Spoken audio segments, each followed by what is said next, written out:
শেখ হাসিনার কারামুক্তি দিবস উপলক্ষে কারাগার থেকে কারামুক্তি, বঙ্গবন্ধু থেকে শেখ হাসিনার শীর্ষক এক সেমিনারের আয়োজন করেছে নর্থ সাউথ ইউনিভার্সিটি এবং বাংলাদেশ প্রগতিশীল কলামিস্ট ফোরাম। মঙ্গলবার সকালে রাজধানীর নর্থ সাউথ ইউনিভার্সিটি অডিটোরিয়ামে এ সেমিনার অনুষ্ঠিত হয়। নর্থ সাউথ ইউনিভার্সিটির উপাচার্য অধ্যাপক ডক্টর আতিকুল ইসলামের সভাপতিত্বে এ সময় প্রধান অতিথি হিসেবে উপস্থিত ছিলেন প্রধানমন্ত্রী শিক্ষা ও সংস্কৃতি বিষয়ক উপদেষ্টা ডক্টর কামাল আব্দুল নাসের চৌধুরী। আর উপস্থিত ছিলেন বাংলাদেশ প্রগতিশীল কলামিস্ট ফোরামের সভাপতি অধ্যাপক ডক্টর মিজানুর রহমান ও সাধারণ সম্পাদক অধ্যাপক ডক্টর মিল্টন বিশ্বাস সহ বিশিষ্ট ব্যক্তিবর্গ।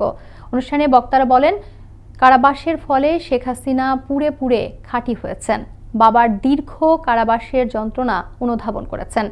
কারাগারের অন্ধকার প্রকোষ্ঠে বসেই তিনি দেশের উন্নয়নের পরবর্তী পরিকল্পনা করেছিলেন।